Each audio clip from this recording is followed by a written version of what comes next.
So, this is one candle between me and the camera. Good morning, good afternoon, good evening, wherever you may be.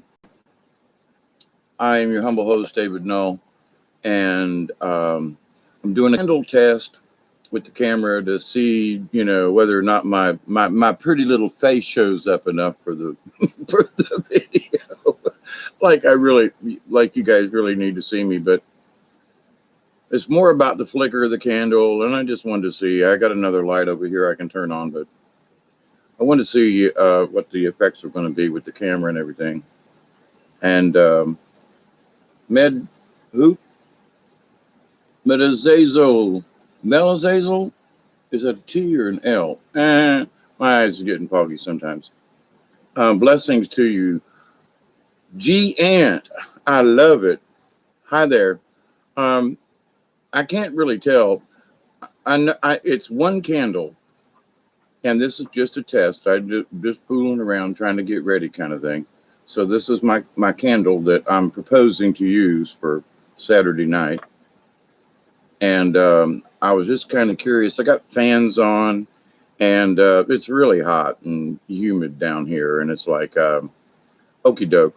And it's not so much important that you all see my face. But by the way, after a minute and 34 seconds, I greet you all with the love and the honor of the infinite creator.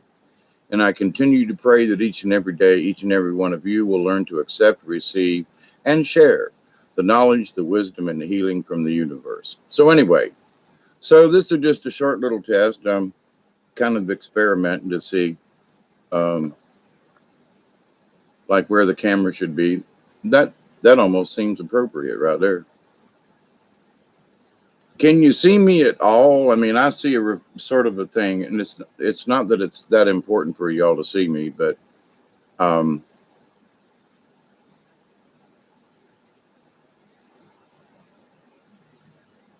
if it needs a little bit more light, I can give a backlight or something to help.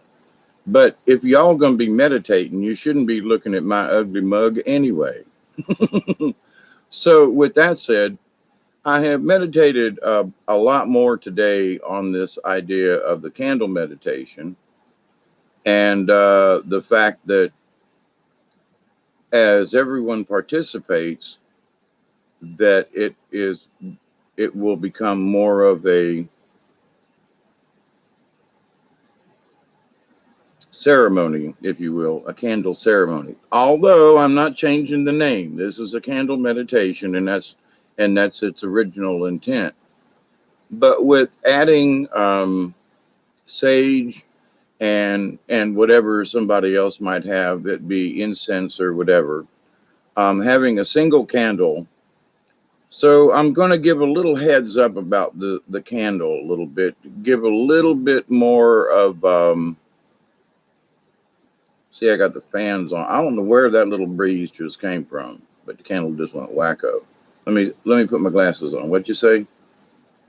I have to leave, but I will be back hopefully before you finish. Okay. The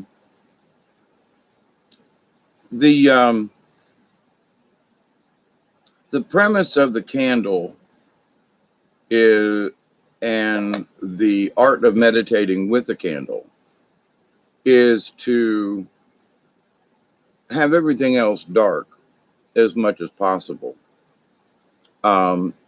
The house isn't completely dark, but it's dark enough for me to do this.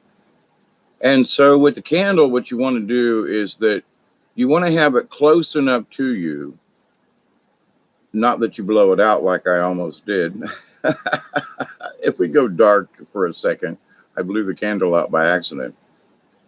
But in what we want to do is we want to place ourselves within the flame.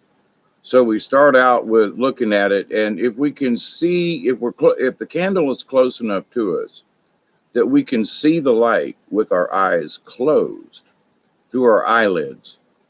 So the first part of it is to just get warm and find yourself dancing with the candlelight, to feel its warmth and to allow the warmth and the light of the candle to come into you.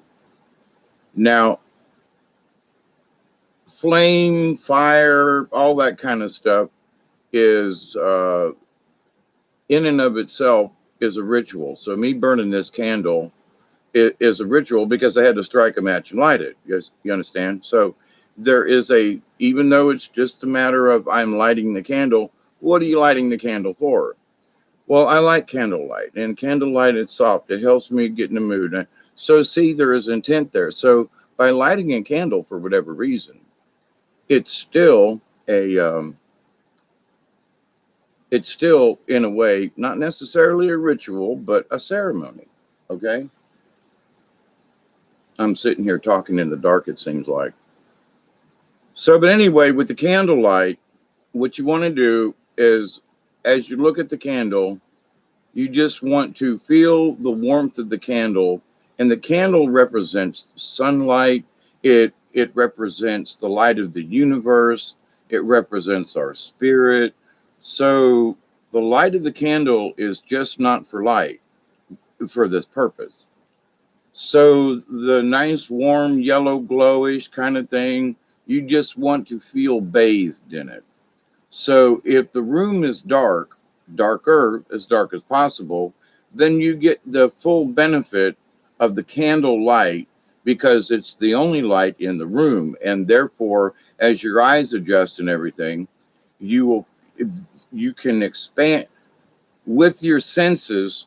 One candle, when you first light it, will only seem to light up your area. But as you open up your expansion with your own self and allowing the candle light, you'll notice that the candle, without moving, is suddenly somehow um, lighting up more of the room. Well, that's because your eyes are adjusting partially, but you're also allowing your third eye and other senses to see. And so that where you're used to having a bright light for everything, now everything is so dim and you go, well, I don't know if I can see. Well, as your eyes adjust to the light, which your brain is adjusting. So when you turn out the big light and you only see the candle light and you focus on it, then it can come into you. So this is a little bit of a premise for what we're going to be doing on Saturday. Okay. So it's still just a candle. It's still just a light. But at the same point, we're going to use the light of the candle to signify sunlight, the spiritual light within us.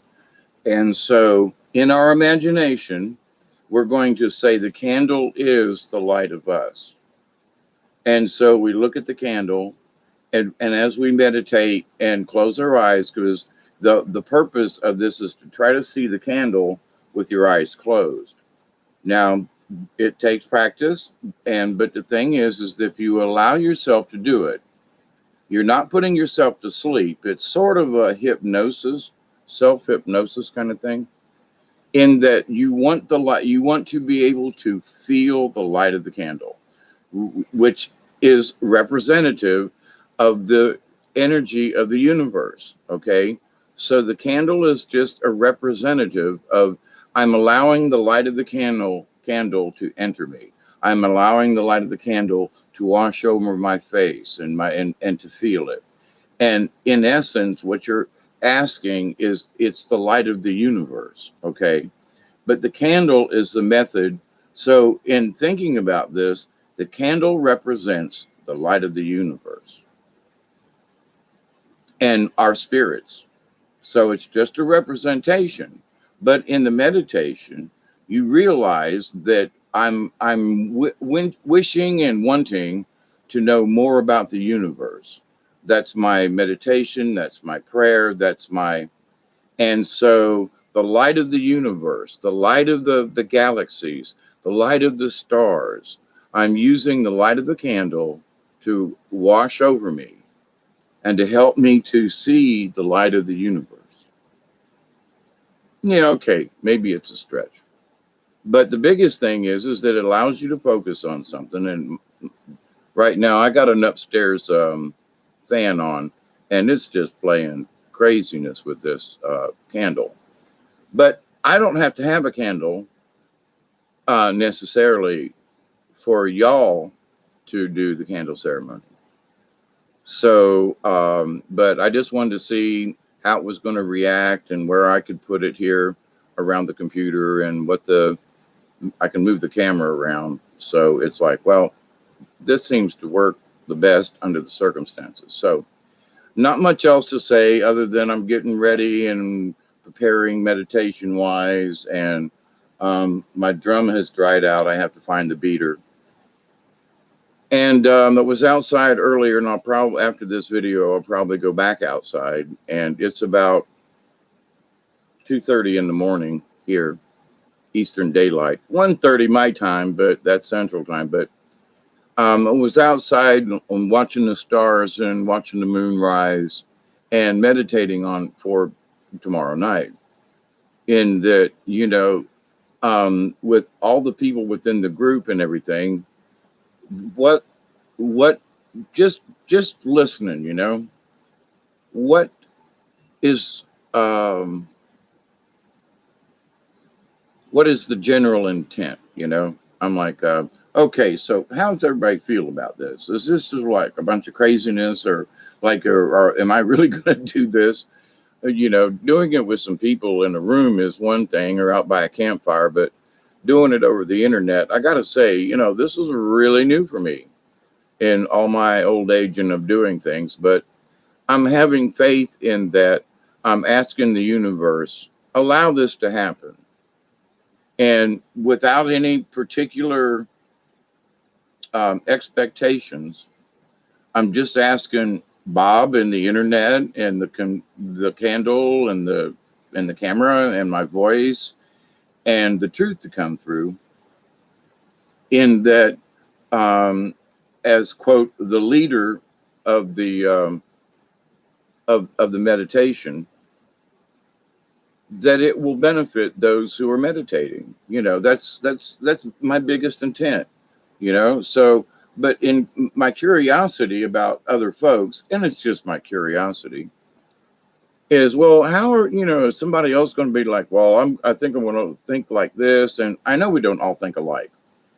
So I'm thinking that we've got all these folks that we all meet on a particular level, as the soul tribe and as members of the League of Like-Minded Beings. But as individuals, how are we going to interact in this out yonder, And I'm not worried or anything. That's not my point. It's just my curiosity. I'm like, because I've never done this before over the internet. So, I know people sitting around a fire or a circle or something, and we've got physical contact, and we've had a chance to, having never seen many of your all's faces or heard your voices or whatever. So, and whoa, well, the dog heard something. Calm down. It's just the cats. I got to go feed them. I forgot again. I went out twice and didn't feed them. I just went out to look at the stars. I forgot to feed the cats again. But anyway, but the idea. So I'm like, I don't know you folks personally. I just got wax all over the computer. Ooh, don't hurt nothing. Holy goodness. The candle went sideways. Well, I won't do that. I just learned another lesson. See, there's a good reason for practicing ahead of time in case of accidents. But anyway, but with that said, so my intent is somehow we're all going to meet in the same place, and that it's just going to strengthen. So I'm not putting any kind of expectations out there. But as the mediator, monitor, whatever person, camp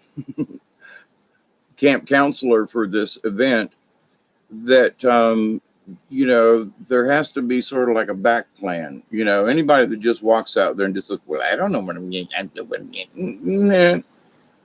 I like to have a little bit of something in the background, like a positive intent, nothing fancy, nothing, super premeditated. But in my conversation over the last 2 days, and this is just another follow-up, is that I must have positive intent if I'm going to try to help link us all together through the meditation. So the sound of my voice, the communication with YouTube and and etc., it all matters. So when sitting in a room, it's different, but sitting in a room with a camera with y'all just spread out all over the place, we're still together, but separate, right? Yeah, the normal kind of drill scenario crap they're putting on us now. But I want to try something just for the hell of it. Hang on. This camera does not have to sit on the computer, so I can put it someplace else. Yeah, I don't have to look at the computer. Look at the camera. Oh, me and my ugly mug. Okay, a little tilted sideways, and I'm leaning a little bit to the left. But yeah, I don't have to hang it on the computer.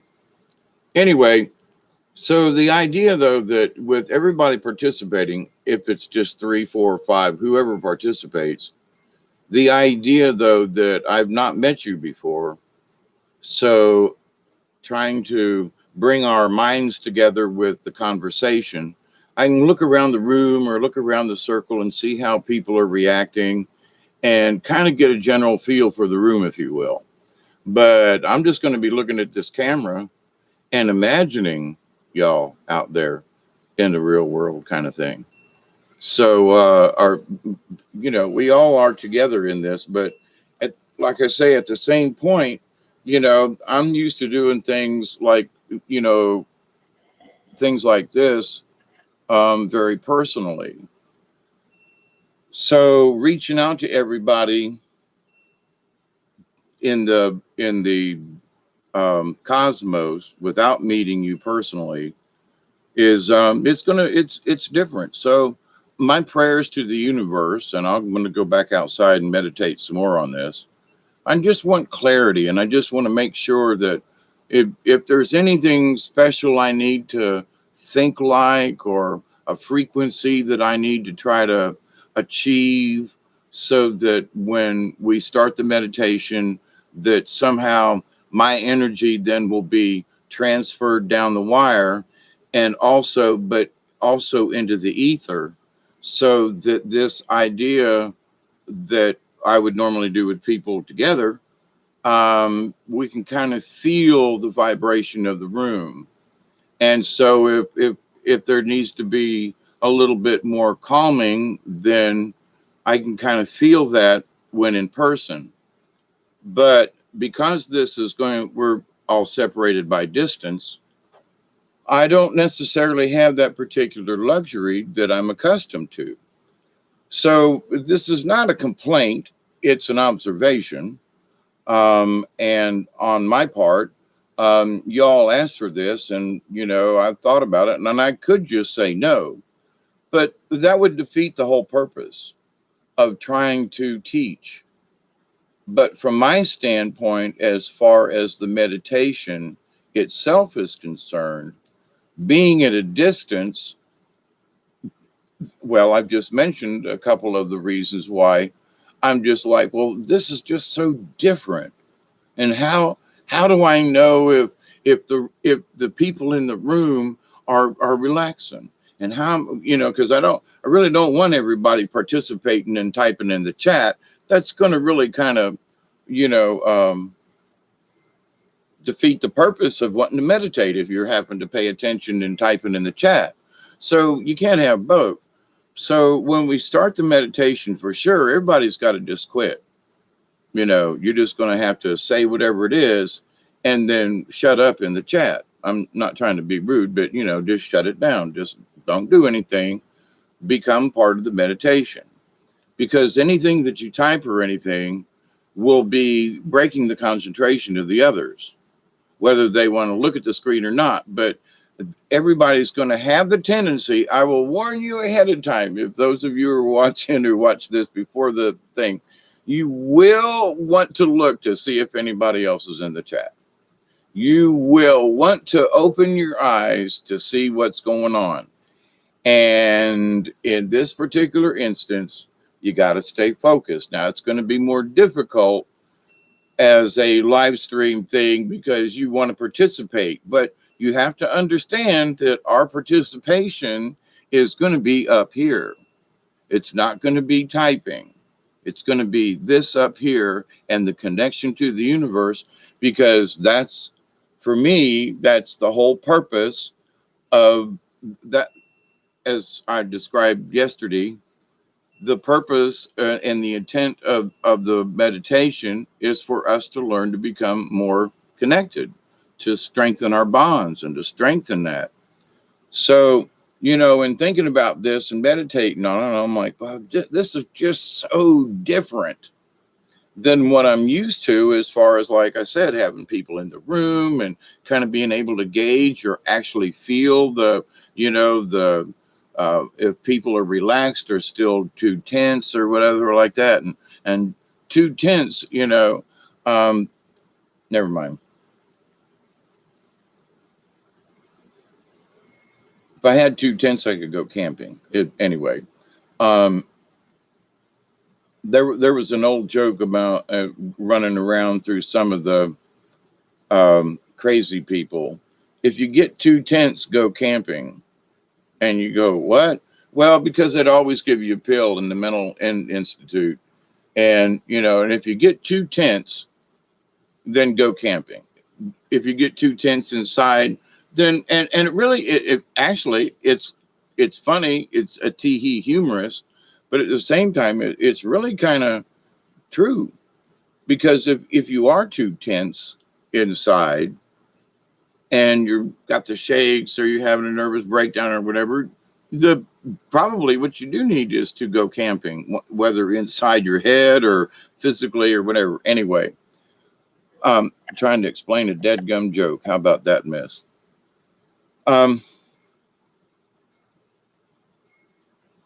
So the intent of the meditation, so as people come in, and so I say these are my concerns, but I'm not worried about it. Okay. My concerns are, I've not done this before. My concerns are, is there, what's the effect going to be like?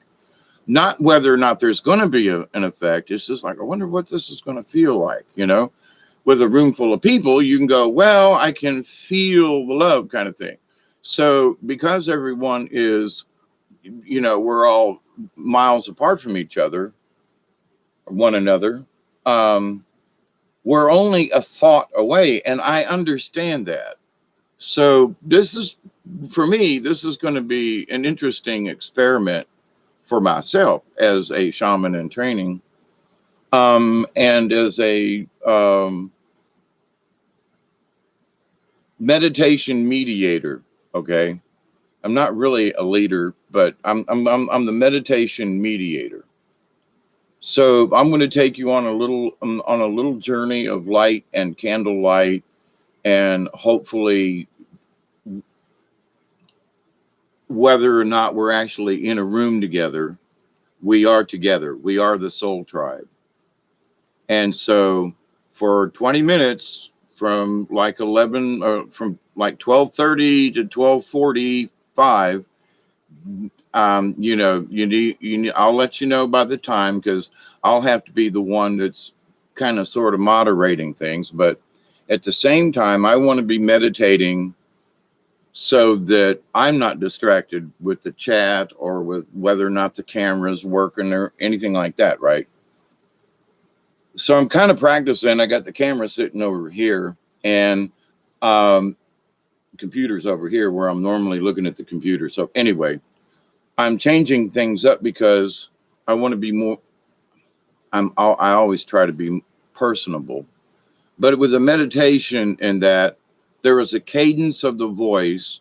There is my own meditation where I've kind of closed off everything else, and I'm only focused on that which needs to be discussed, not rambling about this or who's doing that or who's in the chat. And hey, Chloe, yeah, that is Chloe.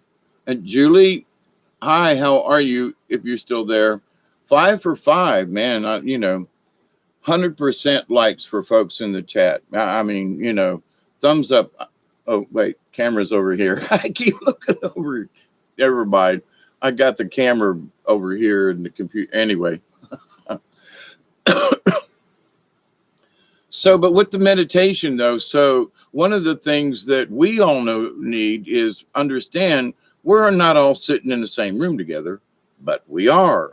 So as we settle down before we actually begin the meditation itself, I want to get everybody's head sort of in the right spot. So I'm talking to you folks, hey Maverick, ahead of time, so that you might be able to focus sooner or be able to relax more, and with our intention of anybody out there, because we're not in the room, we don't know if Ann or Joe or Pete or, is actually kind of sitting there shaking and fidgeting.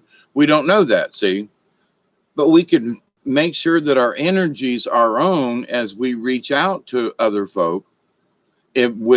We'll find out who's here in the chat and who's really participating. So I can say, okay, Chloe's here. All right, cool. Even though I've never met Chloe or seen her face or picture or heard her voice, Chloe's in the house, or Michelle's in the house, or G Ant is in the house, Guy Ant, Maverick's in the house, Julie's in the house. Maverick says, I was in the middle of a download, wanted to talk to folks on Discord. I tried for a half an hour to get my headset to work yesterday. Sometimes stuff just don't work. Maverick says, I am human EMP. I kill electronics when I'm vibrating too high. Yeah, and it could be that your energy attracts certain entities that that feed off of electronic devices. 10 cents there, Maverick. Higher self said, hey, it might not be you, but you might attract them, and situations occur. I know years ago, and it wasn't just electronics, it was other things, and it just seemed like I was a klutz for everything. I was like, drop stuff, break, just the dumbest things. And it was almost like there was a jinx that walked next to me. And no matter, I would be careful, and the next thing I'd know, and then I would start getting these warnings from my spirit guide. If you put that down there, it's going to fall, break, or get knocked over. And I'd go, nah, it's okay. And then a minute or two later, it'd get knocked over from the dumbest thing. And I'd go, wait a minute now. So if I pay attention ahead of time, then I'll put my drink down. It was silly stuff, but I was always knocking over drinks and things. But or a board or whatever it was, and it would be like, don't put that there, and I would get a warning and I'd put it down anyway. And 99 times out of 100, it would fall over, sometimes it'd break, or really odd, and it would come from like nowhere, and like the wind would blow and it'd knock it over. But my spirit guide or whatever, my intuition would warn me ahead of time, don't put that there. So, there is an awareness in the universe. So as we get together Saturday night, tomorrow night, actually, I guess, this is Friday, right?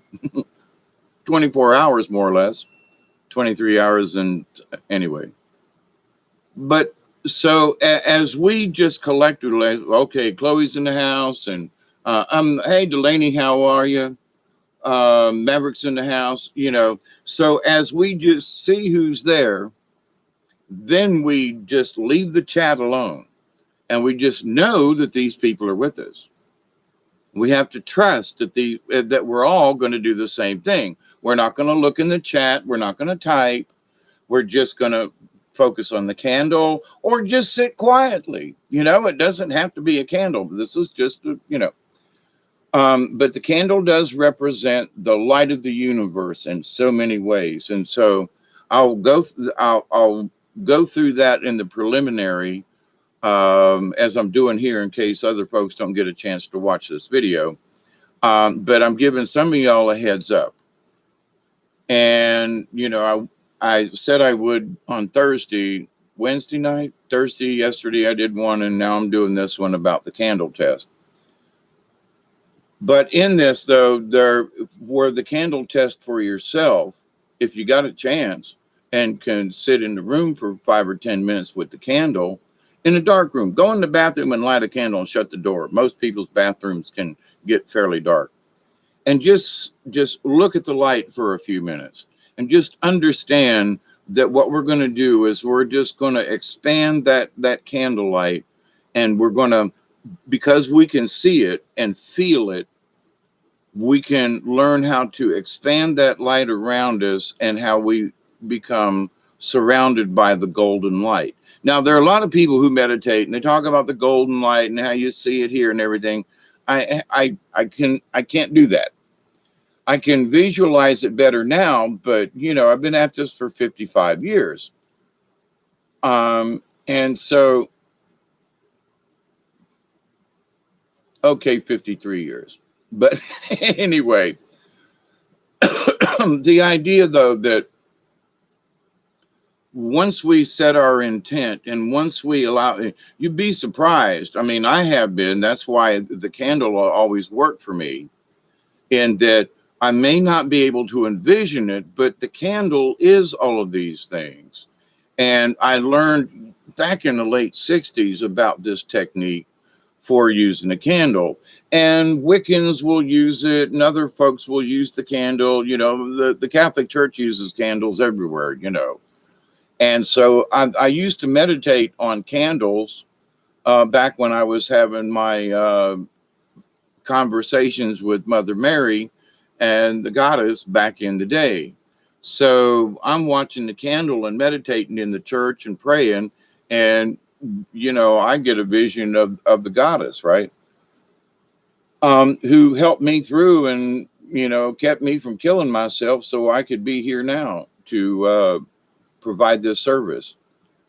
Because that's what she told me. She goes, we're gonna ask you to do something later on in life. You got to hang out here, and well, here I am, and this must be it. So it took me 55 years to get to this point, to do or to be able to fulfill my destiny, if you will. So there are people, well, why am I here? What am I here for? I've lost faith so many times in my lifetime, and within the last 4, 5, 6 years, and when I had, those Mother Mary and Sister Helene showed up in my house and said, now's the time. And I've done videos, in my very early videos, but it has proved to be more true than not, because people need to have a voice of some kind of reason in some of the spirituality stuff, without thumping the Bible or anything like that. Talking, try to talk common sense. So in my prayer, which, like I said, I will go back outside when I do finish this video and meditate some more and ask the cosmos, make sure that my words are chosen correctly. Make sure that my inflection is correct. Make sure, I know my intent will be correct, but I guess I'm worried because that little bit of worry is just because I've not done it. There's nobody in the room with me. It's just me and the dog. So I have to expand my energy thought process and picture y'all in a room with me.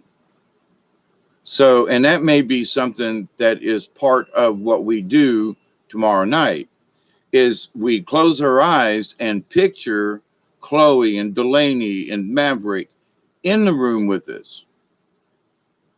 But it doesn't matter what we look like. We can just be shadow figures or light beings, or we got hoodies on. It doesn't matter. But if we know that imagine us all sitting in a group in a room together, or around a campfire. That might be an easy thing. You can see someone on the other side, but you may not be able to see their face. But there are people around you. And if they're your friends, as we start out with this, then if we're sitting around the campfire, then everybody that's around the fire is a friend. So maybe what the vision we should set for tomorrow is not that we're disconnected. We're going to connect because we're all going to have a candle, and that candle is going to represent a campfire in our that we're all together. So as we light our candles, then we are all gathering around the campfire. So in my mind, I will be able to, there's Chloe, there's Delaney, there's Maverick, there's Michelle, there's Candy Apple, there's, blah, blah, blah, um, and Lady Spitfire, and, just whoever's here tomorrow. I'll be able to just say they're in the room. So as I put my focus and close my eyes, and to help bring us all together in as the mediator, I want you all to share the same thing. We're all sitting in a room. Doesn't matter what we look like. Doesn't matter. It's that we're all together. And so we're sitting around a campfire, and there's distance between us. But when we light our candles, that's the campfire. We can all sing Kumbaya one verse or two if we need to, or Michael rowed the boat ashore just for the hell of it. But the basic premise then is, so yes, we're separate, but our mindset, light my candle, we're all sitting around the campfire. And from that campfire, now the candle, we're going to use the fire. And so in a lot of ways, this is a fire ceremony. Hadn't thought about that.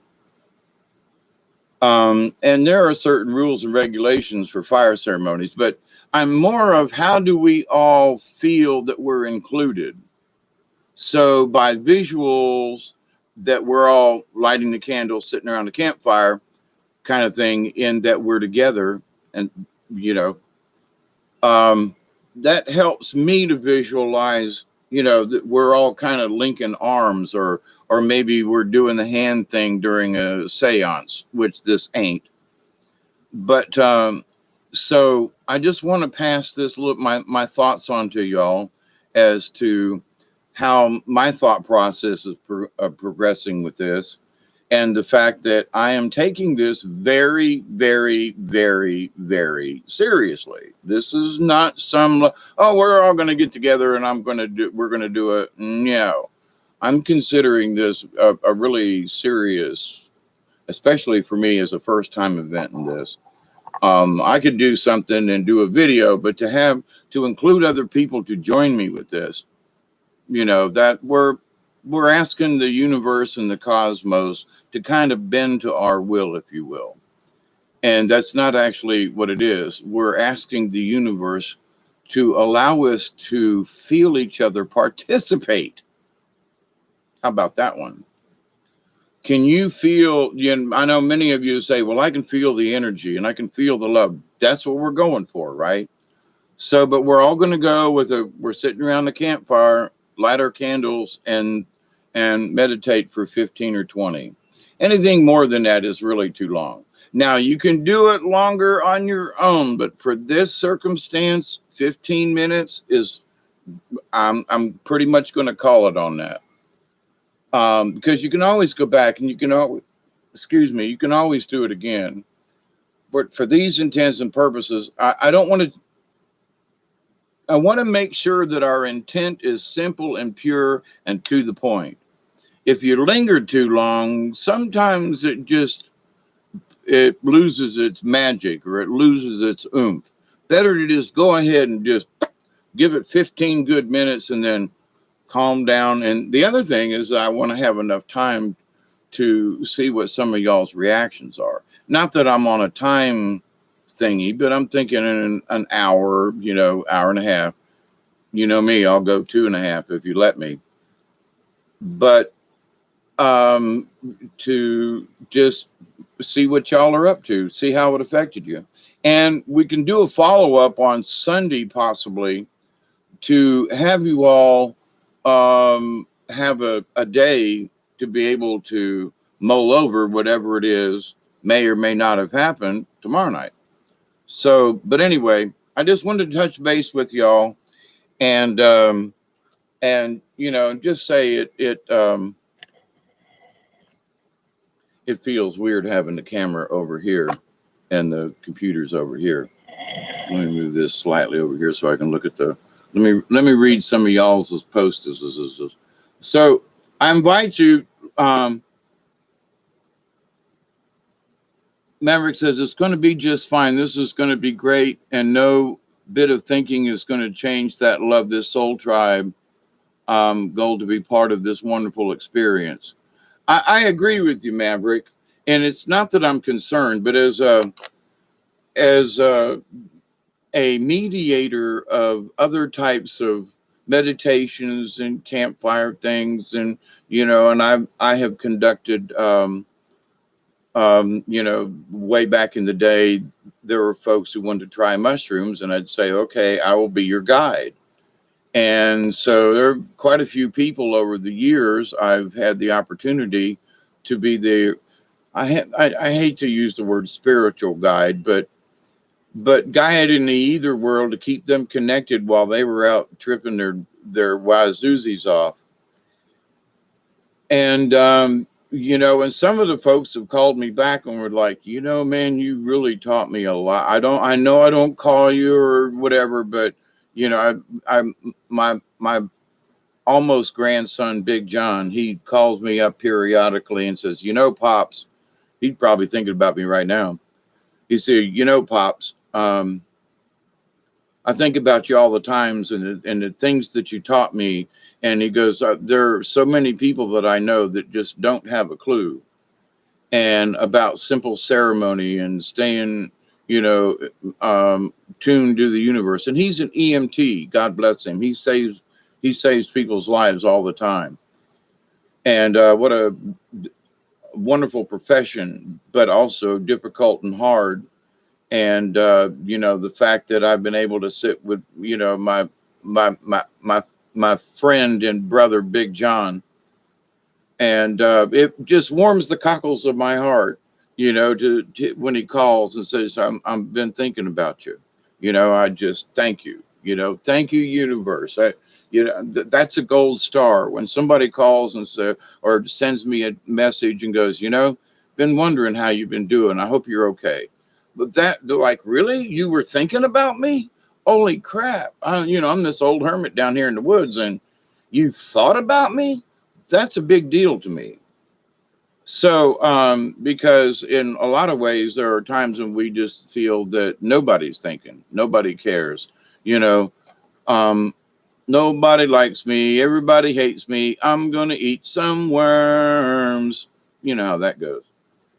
But so I know, Maverick, that I don't feel apprehensive about it. It's just, this is a new experience for me to try to bring folks together as I'm used to around a campfire. That's all. So it's not really apprehension. I don't really know what it is, quite frankly. That's why part of the reason why I'm having this little video right now is just to explain to you all, that this isn't just, well, okay, we're going to meditate. Okay, let's start, Hey, Chloe, she's got a sorry back. That's what she says. Maverick, well, this should be easier than a 12-hour babysitting of stone silly people.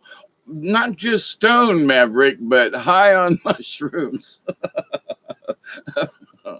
Wacky folks running through the woods, I'm seeing God. Okay, that's actually not God, but we'll discuss that later, G Ant is back too. Hey, Amanda, how are you? Big ones, small ones, thin ones, fat ones. I'm going to eat some worms. Thank you, Chloe. I couldn't remember the rest of it. I know there was more to it. But anyway, so no, I'm not concerned about it. But it's like, in doing puppet shows and storytelling, I'm usually in a room with folks. So I can gauge, if some of the kids are like, they're watching the expression on my face and I'm going, and it was a dark and spooky night. And you can see their faces kind of follow yours, It's amazing. So, but if you're not doing a good job, they just sit there with a blank look on their face. But if you engage them with your looks and the story, and you look at them eye to eye, and I always looked at everybody in the audience to make eye contact, so they felt like I was looking at them too, and I was telling them the story, not the group, you know. So this idea of looking into a camera, I just have to assume y'all are looking or listening or you know, and I can tell by how many are in the thingy and how who's. I know not everyone who watches it gets in the chat room. I get that, and I love you all. You don't have to be in the chat to participate.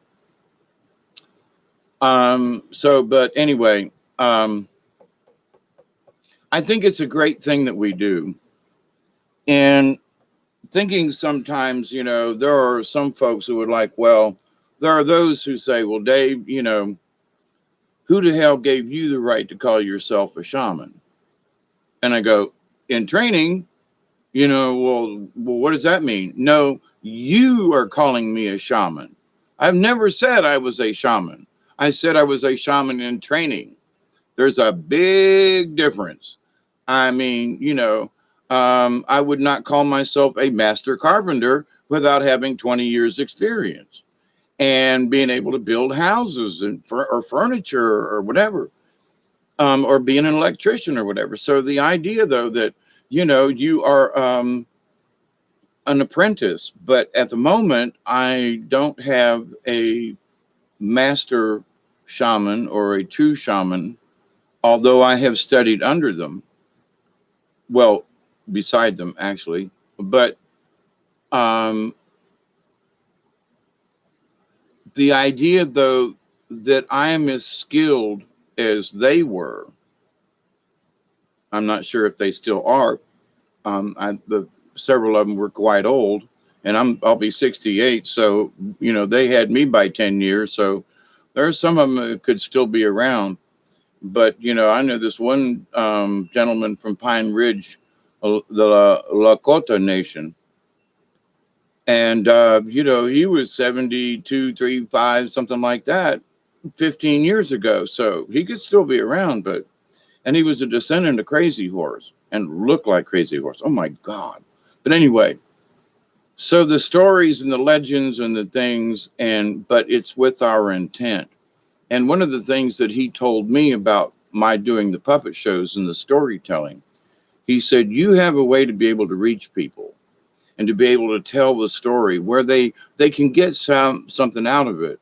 He said, there's so many storytellers that they don't engage the audience. So I always thought that this medium of YouTube, how am I going to get my point across? Or is anybody really going to get my inflection? So that's why, you know, I got to do it face to face, no matter how ugly I am or how bad my hair may be messed up, or, you know, I don't have any fancy backgrounds. It's just my house, because you have to see me as I am. And yeah, I put on a shirt because I don't want to be naked all the time when it's hot, you know, and you know, I'll put on deodorant, even though you might not be able to smell me good, or bad. But, you know, it's that personal, let me get myself fixed up before I do the show. But it's only because, you know, I've been in theater and all that. But the idea, though, that I would do that for a camera,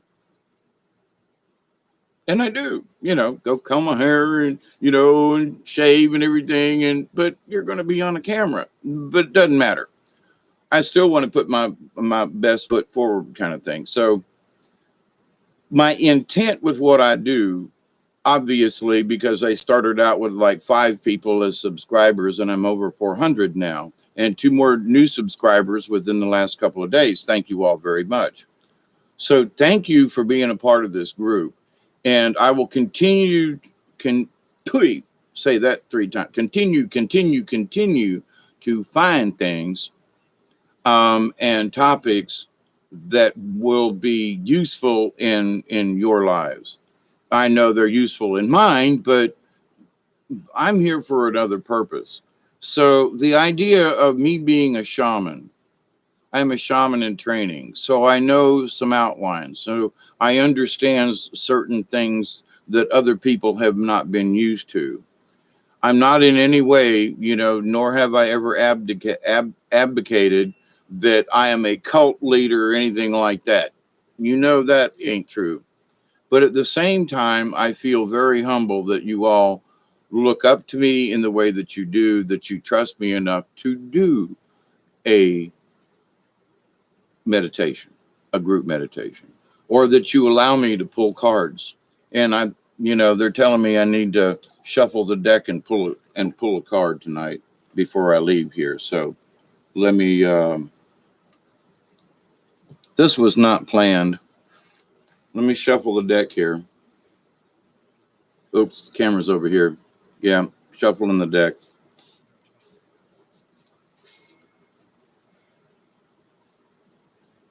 And I'll basically, folks may say, well, what are you doing?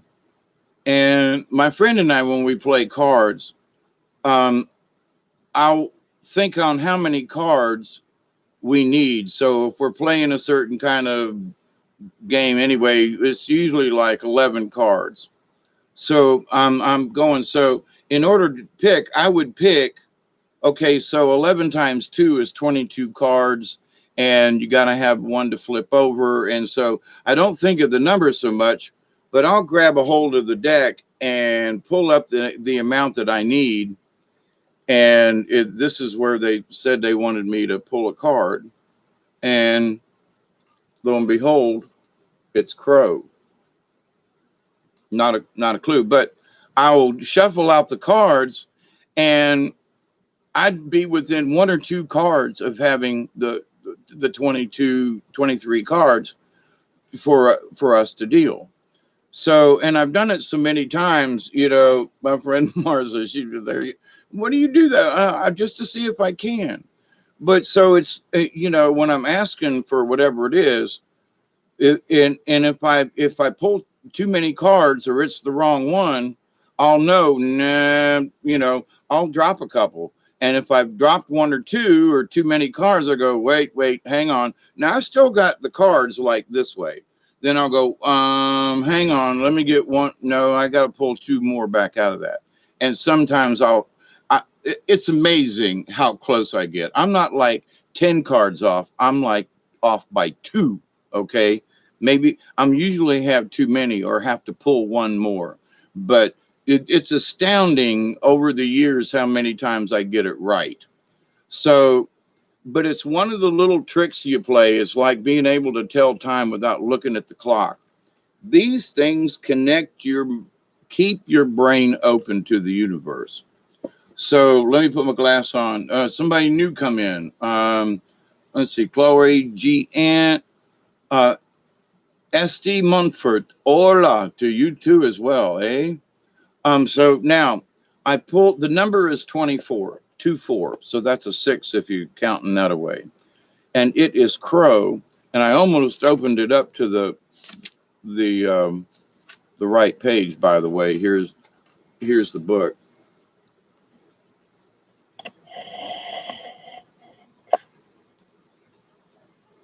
Playing with the camera. Crow, number 24. Law. Ooh. Crow, are you cawing so I may know the secrets of balance within my soul? Or are you sending your sacred caw just to remind me of universal law? Okay, Crow.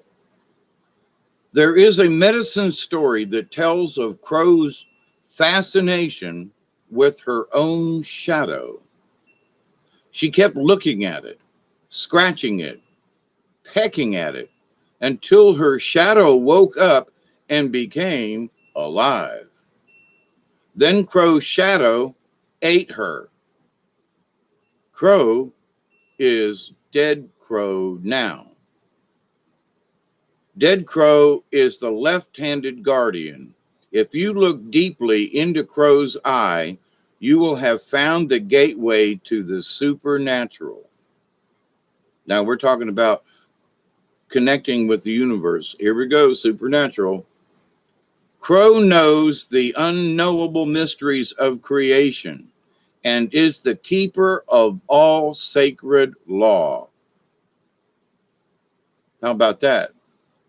Talk about looking for positive reinforcement for. Since Crow is the keeper of sacred law, Crow can bend the laws of the physical universe and shapeshift. This ability is rare and unique. Few adepts exist in today's world, and fewer still have mastered Crow's art of shapeshifting. This art includes doubling or being in two places at one time consciously. I'm working on that.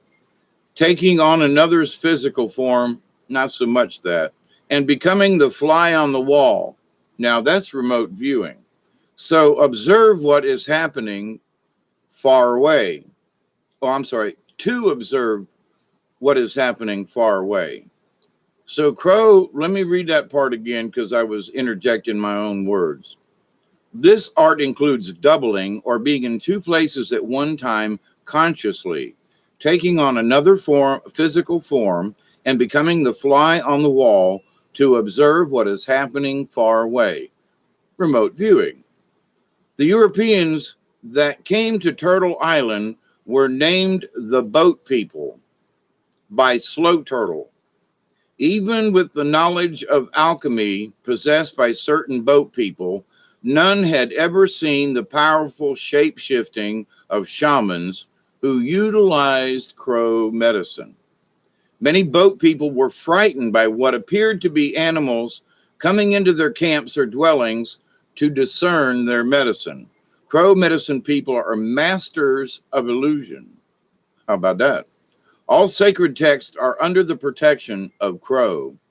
Creator's Book of Laws or Book of Souls is bound in crow feathers. Crow feathers tell of spirit made flesh. Crow is also the protector of the Ogala or ancient records. The sacred law belts or wampum belts, beaded by native women long before the boat people or Europeans came to this continent, certain knowledge of the Great Spirit's laws, and are kept in the Black Lodges, the lodges of the women. The law which states that all beings are born of women is signified by Crow. Children are taught to behave according to the rules of a particular culture. Most Orthodox religion systems create a mandate concerning acceptable behavior within the context of the worldly affairs. Do this and so, and you will go to heaven. Do thus and so, and you'll go to hell. Different formulas for salvation are demanded by each true faith. Think about that one.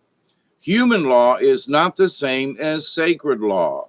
More so than any other medicine, Crow sees that the physical world and even the spiritual world, as humanity interprets them, are an illusion. There are billions of worlds. There are an infinitude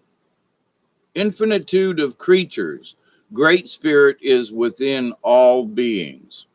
If an individual obeys Crow's perfect laws as given by the Creator, then at death he or she dies a good medicine death, going on to the next incarnation with a clear memory of his or her past. Now, let's think on that for just a second. If you obey Crow's laws that are given by the Creator, not by anybody else, then at death, he or she dies a good medicine death, going on to the next incarnation with a clear memory of his or her past. Is that why we in this world, so many of us can't remember? It's because we weren't, when we died the last time, we weren't doing Creator's laws. We might have been doing man's laws, but back in the day, you could hang people for horse thieving. So, but anyway, Crow is an omen of change. Well, here we go with some more changes, right? Crow lives in the void and has no sense of time.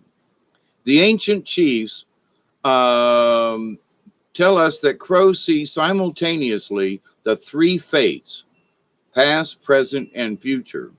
Crow merges light and darkness, seeing both inner and outer reality. If Crow medicine appears in your card spread, you must pause and reflect on how you see the laws of the Great Spirit in relationship to the laws of humanity. Crow medicine signifies a first-hand knowledge of a higher order of right and wrong than that indicated by the laws created in any human culture. With Crow medicine, you speak in a powerful voice when addressing issues that for you seem out of harmony, out of balance, out of whack, or simply unjust. Remember that Crow looks at the world first with one eye and then with the other, cross-eyed.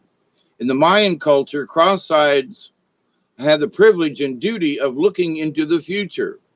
You must put aside your fear of being a voice in the wilderness and call the shots as you see them instead of call the shots, call the shots. Anyway, as you learn to allow your personal integrity to be your guide, that's an important thing. Your sense of feeling alone will vanish. Your personal will can then emerge so that you will stand in your truth. The prime path of the true Crow people says to be mindful of your opinions and actions. Be willing to walk your talk, speak your truth, know your life's mission, and balance past, present, and future in the now. Shape shift that old reality and become your future self, allowing the bending of physical laws to aid in creating the shape shifted world of peace. How about that for a message to end this one up? Um, so here is Crow, and with what I have been discussing the last few days and what we've all sort of agreed upon about, doing the meditation, here's Crow saying, hey, look, you want spirituality, you look with one eye and then with the other, and if you've ever seen birds do that, it's like, it's a peculiarity, but at the same time, and that Crow is the keeper of all laws of the creator. So in of all the things that I've ever discussed, there's one basic rule, and it covers everything. It really does. And that's do no harm to anything. Now, it's kind of hard not to walk across the grass and not bend the grass, or, there are just certain, but the idea, though, that with your intent, you wish no harm on anything.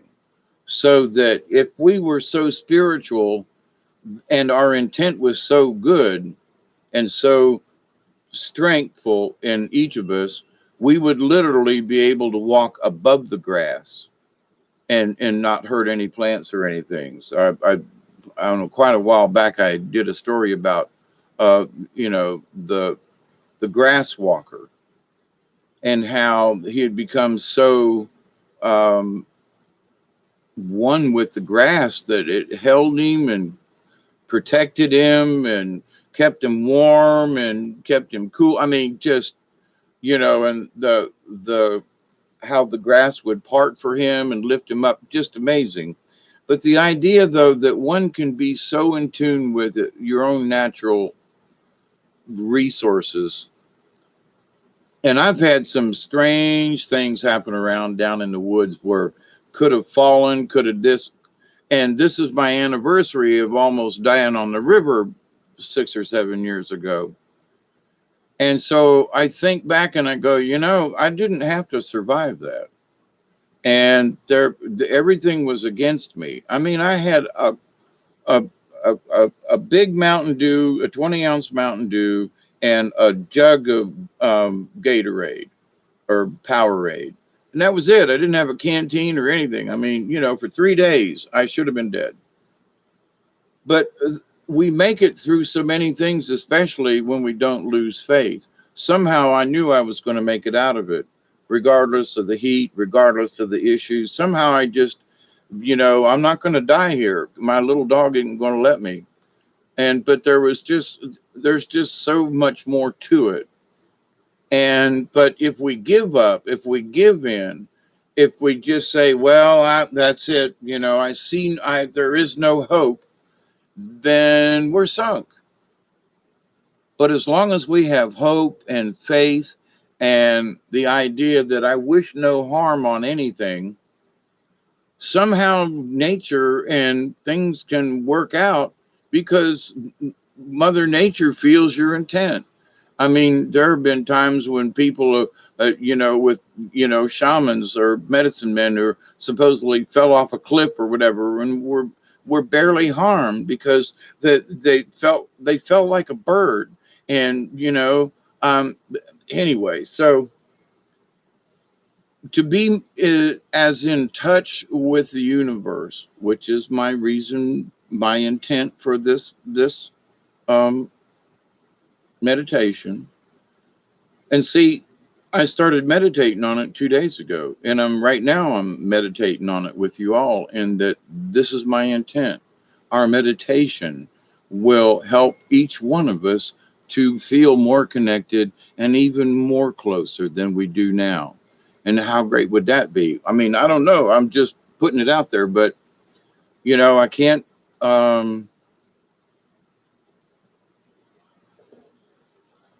put forth. Wait, let me rephrase that. I'm starting it off with a can't. Let me rephrase that. Let me pull them words back. I think it is to the detriment of the event. How about that? Detriment to the event. If I were to think of any kind of, well, I wonder how this is going to work out. I'm talking about it now, so I don't do it tomorrow. Wonder how this is going to work out. I got to get rid of that between now and tomorrow, because that should not be part of my thought process.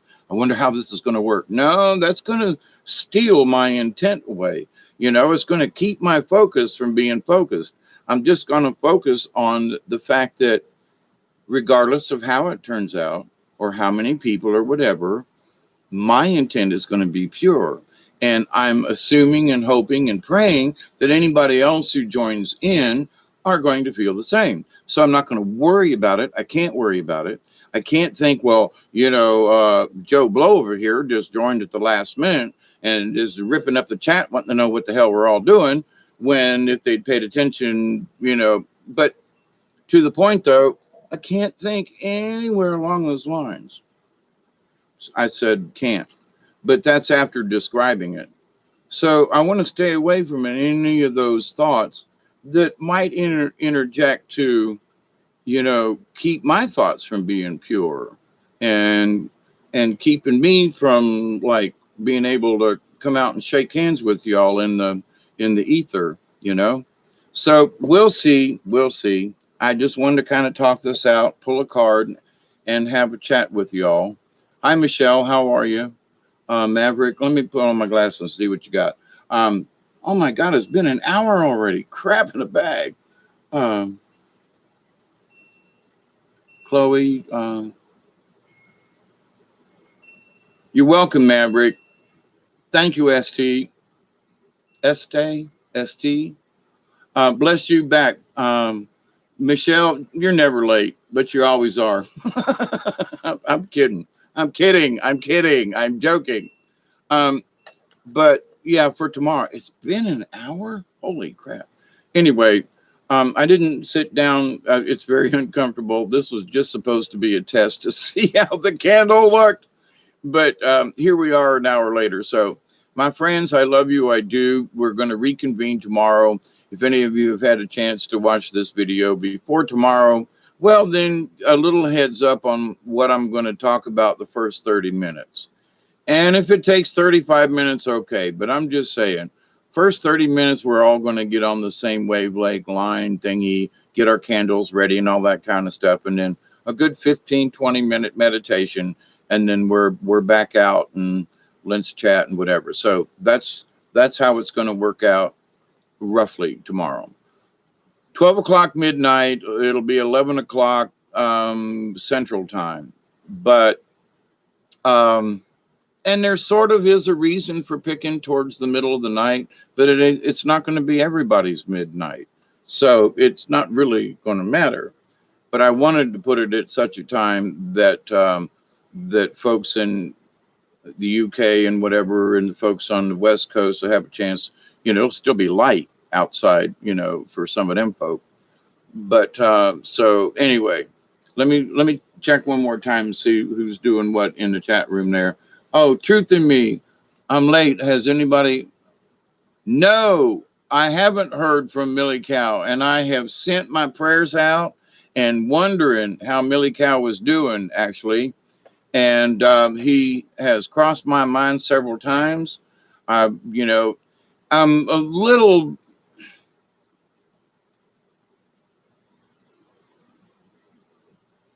Sometimes I just don't think it's my place to like mention somebody's name, if it's in the chat and, but for me to like, I picked on somebody one time and I realized that, I thought they were going along with what we were talking about, but I don't know if they ever came back. And I'm not into wanting to pick on somebody. Now we're just poking fun and this and that, but sometimes people get their feelings hurt when they think, well, he really means what he's saying. Well, there was truth in part of what I said, but anyway. And Millie Cow, I had said something to him in a chat, and it's been a while back. And I was like, well, wait a minute now. I think he was talking about addictions and stuff. And look, I still, I still have to smoke these things. I put them down, I pick them up. I'm going to light it. I don't light it. I do. I smoke 3 in a row. And, I am the last person to say, hey, I got all my shit together. No, but have I gotten rid of a lot of addictions? Oh, hell yeah. But I still got a couple, I still want to get on this damn machine over here and waste time. Let me watch a movie instead of going and do this. Well, it's, to be honest, it was damn near 100 degrees outside again. Physically, it was like 96, 98 on my outside wall thermometer by the back door. And I'm too old to go out and have to deal with that kind of mess, just to have a little project to go. Nah, give me a couple more weeks and fall will be here. And I'll be right outside. It'll be difficult to keep me from going out. But summertime and dog days, man, I pretty much shut down in a lot of ways. And over the last many years, August is like one of my worstest months. It's too hot. I feel sluggish. Bitch, bitch, bitch, bitch, bitch. When it really shouldn't be that way. But, hey, what are you going to do, right? But in discussing about Millie Cow, though, I have not heard, and I guess I should be reading the chat to see if anybody else has.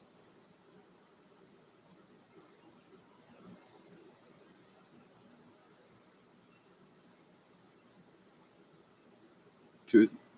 None of us are perfect. No. Oh, hey, Teresa, how are you? Yeah, but and July here was terrible. Yeah, July was pretty rough too. The last two months. Truth in Me says, whose standards are we trying to meet? Good point. Very good point. For myself, it's like I know that addiction of anything, if you got to have it, I mean, it's not important just for you to have life, but I got to have my cigarettes. I got to have, it used to be alcohol and cocaine. Oh my God, the thousands of dollars and pounds of cocaine I've snorted in my sinuses over the years, not at one time, but and thank God I don't do that anymore. But if I was around people that had cocaine, and I've said this before, I'm not quite sure if somebody said, "Hey, Dave, you want a bump?" that I wouldn't go, "Yeah, okay," because I loved it so much. But see, I don't hang around with those kind of people because I know that I could be tempted. So, but at the same time, if I were, it would greatly depend. But if somebody was just like, "Hey, you want to do some coke?" I'd probably go, "Nah, probably not." Nah, nah. Although there'd be a fight going on the inside, going, "Oh, come on, come on, you just want to try to get, come on, that feeling that, boy, when you get that first really good bump and you just, oh man, it's a rush." But at the same point, I have to be strong. Now it's been, oh man, at least 15 years, if not 20 or 25 or so years. We'll stick with 15. There were some folks at one time that invited me to have some coke. They came out and to hang out at the house, and they were all coked up, and I wasn't. It was like, "Well, we'll give you a bump, Mister Dave, to catch up with us." And I took a bump or two. And that's been a long time now, but I was like, it really wasn't fun. And they were so high, I could never have caught up with them. Not that I wanted to, but I realized then it was like, that was okay for a little bit of fun for a couple hours, but nah, I would not want to go back into doing any of that as far as an addiction. But I also used to be 245 pounds without my clothes on, and I had an addiction to food. So the addiction is not just with, I had it with cocaine or with acid, or there was a time when I was doing a lot of mushrooms. I had them in the freezer. I had them dried. You wanted mushrooms, we could get high and let me go get them. Yeah, they were readily available. But see, I have since doing all of that. So my addictions, but do other people have the same willpower? It taken me over an hour to smoke this cigarette, so I could have not lit it, but it tastes so good. And it's been quite a while.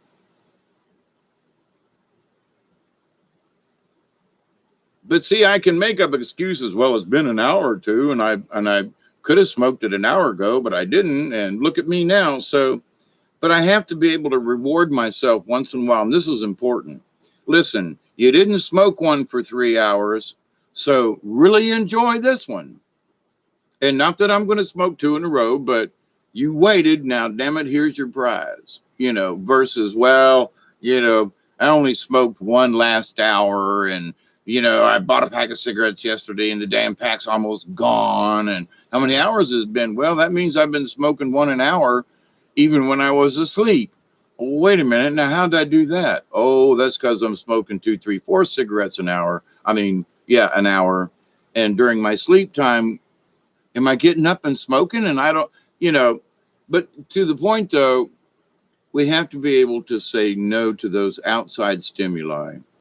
We have to be strong within ourselves. Once in a while, we can go, okay, let's have a chocolate binge, or I'm going to smoke 3 cigarettes in a row just for the hell of it and then cough my ass off for 20 minutes. But in the long and the short of it all, though, it's the control that we take within ourselves. I said I wasn't going to smoke this right away, and I didn't. So I fulfilled that, even though it was a short-term little promise, I fulfilled it. So that means, hey, I did good instead of just lighting up a cigarette. Why am I stating this? Is because in things in life, well, I can't quit eating. Well, if you just tried to quit eating a little bit every day, you don't go back for thirds. That was my thing. I had 2 plates and plus dessert and was headed back for the 4th when I was like, no, you're almost 250 pounds. And I used to be 150. So I'm 100 pounds heavier than I ought to be. What the hell? Because I had no self-control. Ooh, this is good. My stomach got bigger, and my pants got bigger, and my shirts got bigger, and I felt miserable. Take your life back. So with addictions, and I will continue to send out prayers to Millie Cow that whatever his situation is like, denying yourself, like, for example, I got friends of mine who used to smoke a lot of weed. I mean, like an ounce a week kind of smoke weed. Now, it wasn't as good as it is these days, but to the point though. And now it's like, well, I quit smoking. Well, good for you. Well, but, I still crave, I would still like to have a couple of hits off a joint once in a while. And well, so why don't you? Well, because I quit. Well, it's your own self-imposed, going back to what somebody said in the chat.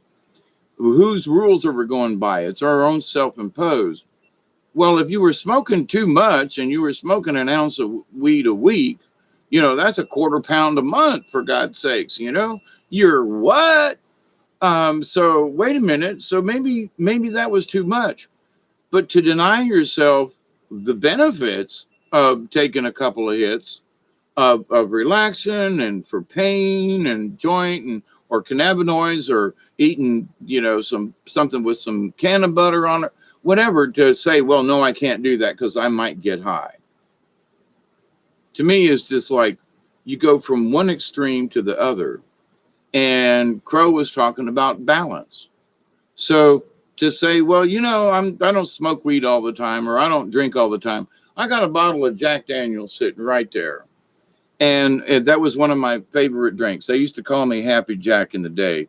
I'd go around with my guitar and a harmonica and go to campfires and things and stuff, and a quart of Jack Daniel's. So I was Happy Jack. Anyway, that bottle sits there, and I know that if I want to drink, I can have it at any time. It's just that I choose not to.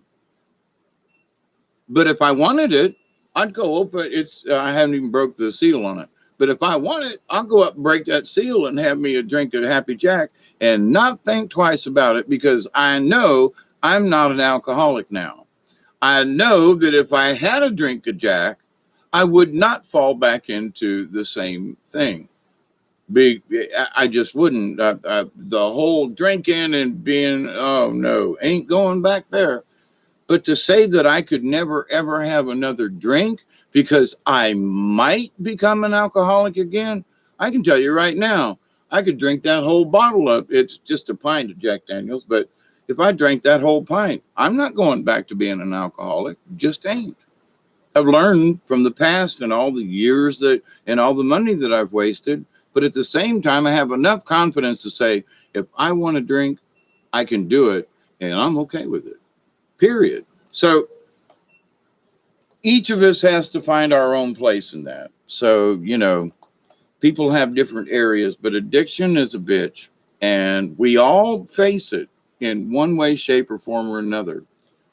And that's not necessarily a good thing. But when we face our addictions, we're facing the truth in each of us. And Crow was stating that we seek truth. Whale song, we seek the true law of the Creator, which is do no harm. Everything else falls under that.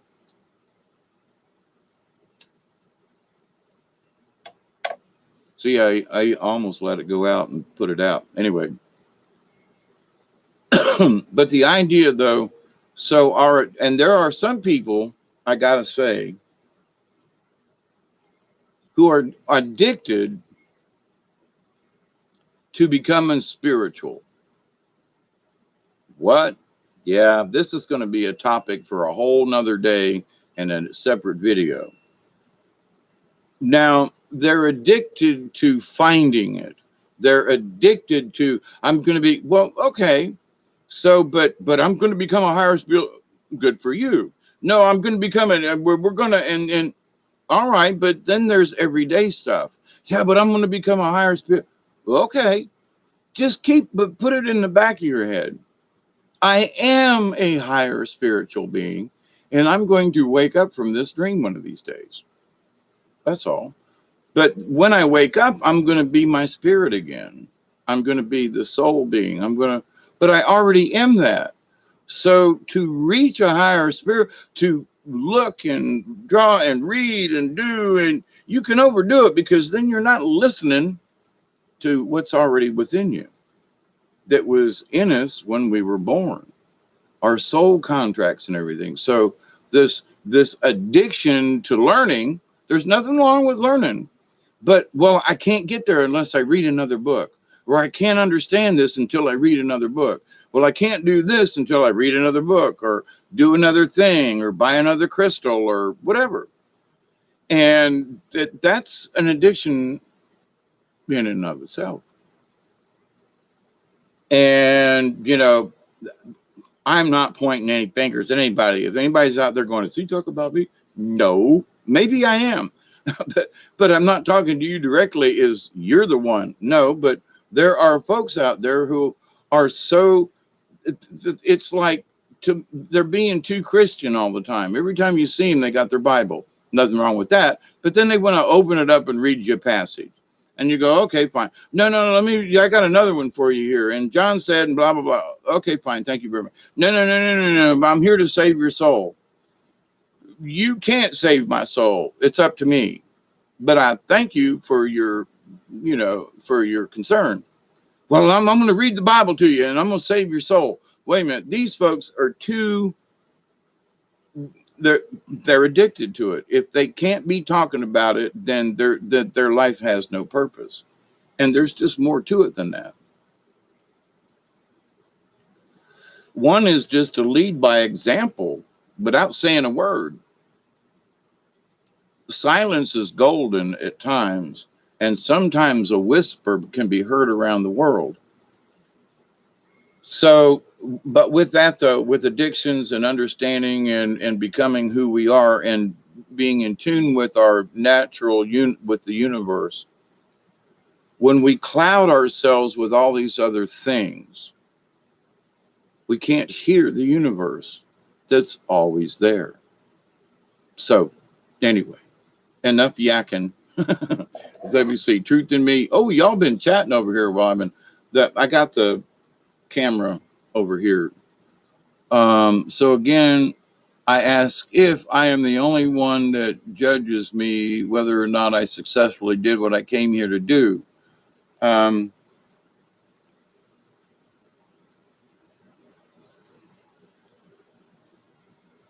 get where you're going with that. Let me find out where it went.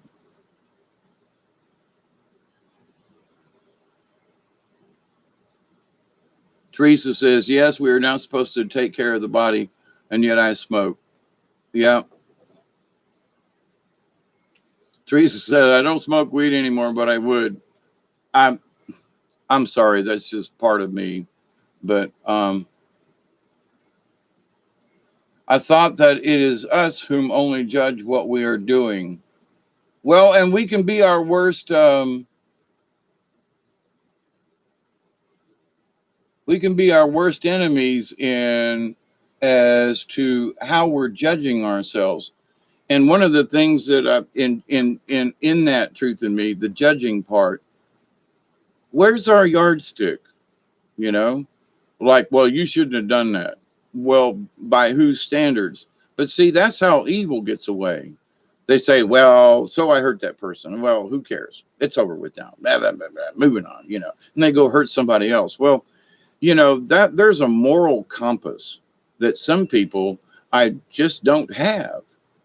I mean, they just don't have it. I've had people here that stayed at the house that stole me blind.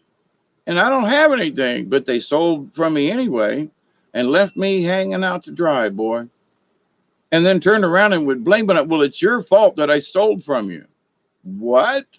Okay. There's some weirdness there, but we are our only judges, and it's our frequency that's going to matter is getting in the next life. But if if we turned our back on someone, it may lower our frequency. So, I don't necessarily believe in St. Peter at the pearly gate anymore, but there is the soul contract, which it's only you and whoever group of angels that decided it before we came. If you didn't follow your true self, and if being spiritual is what you're supposed to be here for, or okay, but is it just to be spiritual? Or, I wouldn't have to do these videos. I'm down here in the woods by myself. I don't have to have contact with anybody. But I realize for my own soul contract, that ain't what I'm supposed to be doing. I have to be doing these. They kick me in the middle of the night to do videos like this. And at 3:40 something in the morning, there's 10 of you here. So blessings to you, my friends and fellow travelers. But in that, though, we are our own judge. Now, if we're in a community and there are certain rules and you go breaking them all the time, well, but, we're just talking about personal things. So,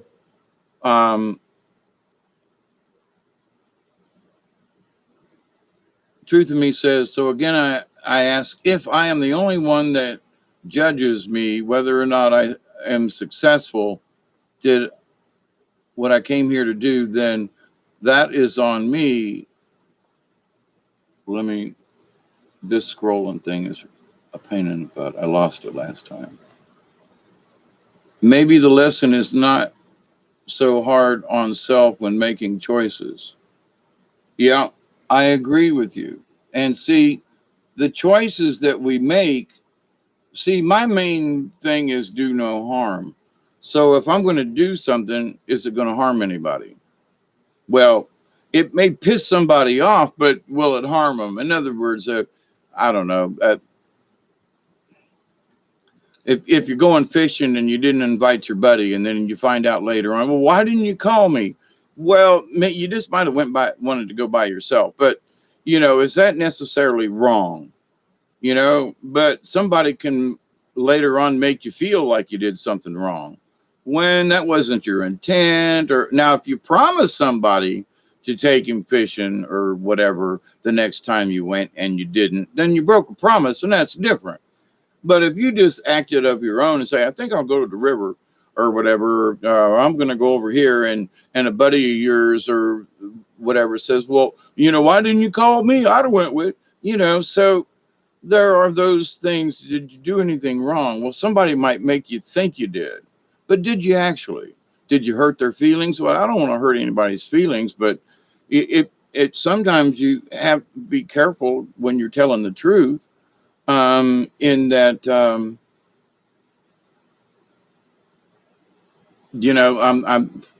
men, we know how this goes, but my exes would say, so how do I look in this? Does this make me look fat? Oh, God forbid. Oh, you look fine, but does it make me look fat? I didn't I say you look fine, sweetheart? Yeah, but does this make me look? Oh, Jesus, you can get yourself into. But anyway, that's another story for another time. Yes, some do not have a moral compass. That is why we have empaths to light-minded family and soul tribe. Yep. Maverick, it's in the past. She's almost user vehicle going back. No, somebody else. I missed something. I was making a joke when you said what he mentioned people taking stuff. Yeah, stealing from me. There you go. It's sad that people have to rob anybody, but not just me. But but that part is sad, especially when I was so giving, and I was always like, well, is there something you need? And then come to find out, somebody was here, and I offered them money, and they were like, no, I'm okay. And then I found out they stole a roll of pure. They stole a roll of dimes that were all pure silver. Now, technically it was only $5, but it was $5 worth of pure that I'd been saving them for years. Every one of those dimes were pre 19 whatever 60 something, and they were all pure silver. So, anyway, and I was like, what? And they had to go digging to steal them from me too. They weren't just sitting out. But anyway, now I may find that someday, but up to this point, no. And I caught the person in my room upstairs, and anyway, that was just weird. But to the point, my friends, butt cramp boogie, and my kidneys are screaming, pee, and I don't want to do it here. But thank you all. I love you all. I am humbled by your presence and by your prayers. And you keep doing what you're doing. Keep that searching for the enlightenment, but don't overdo it, because you have to listen. Part of this enlightenment thing, is the quiet within, and to let your insides and to be able to hear the universe. And if you're studying all the time, you have no way to be able to, cogitate and ruminate over what you've already learned. So it is important. So till tomorrow, about 22 hours left to go on this. I'll be meditating. I'm going to go outside and do a little meditating on this same subject here for a little bit and see what comes to mind. But P-Ween, yep, there you go, Michelle. Truth says, this whole world feels like opportunities to find our true selves. Yes. Love to all of you. Thank you for the love and kindness from all of you. Thank you, Truth in Me. Michelle, Teresa, Maverick. It is said I have a special place in my heart for those kind of folk. Favor, prosperity, and abundance to you all, soul family. And back to you, Maverick. So I hope you all are here tomorrow and will participate. And like I said, I'll do a quick agenda again. At the beginning of the hour, top of the hour, we're just going to do introductions, and everybody's going to come in and get settled. And as we go down along, I want to get everybody in the mood. And then about 30 minutes in, we're going to do 15, maybe 20 minutes of the, of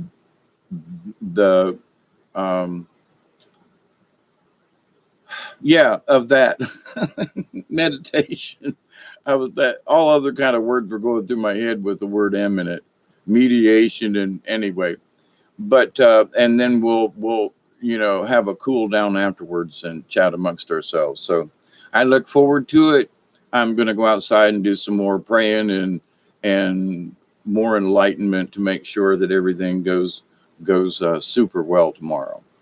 So I have no expectations, only that we're going to do it, and that's enough for me. So I continue to pray that each and every day, each and every one of you, your friends, your family, and all of your relatives and relations, past, present, and to come, will learn to accept and receive the knowledge and the healing from the universe.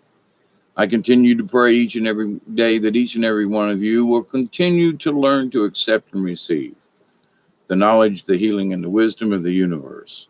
And each and every day, I continue to pray that each and every one of you in the law of three will continue to accept, receive, and to share the wisdom, the knowledge, and the healing of the universe. And that you will continue to figure out how to reject the chaos that comes into your life. We need to keep an eye on the chaos just so we know where it is. It's like an alligator. If you know where the gator is, you're fine. It's when they sneak up. Nah, alligators don't sneak up on you, but if crocodiles, if a crocodile sneaks up on you, you got to beware. But if you know where the bad boy is, you got a chance. So my friends, TTFN for now. Blessings back to you, Michelle. Truth to Me, TTFN. Thanks, Bob, for your kindness tonight. Thank you, Bob. Thank you, Michelle. Truth in Me, Maverick, and anybody else that I missed. Teresa, I know you're there. And whoever else is hiding in the background, much love. Ta-ta for now from South Georgia. And until tomorrow, remember, get your candles ready and a little bit of sage, and we'll see what we can do for you and the universe. So till then, adios, my friends. Have a happy Saturday, and we'll see you later on today, actually,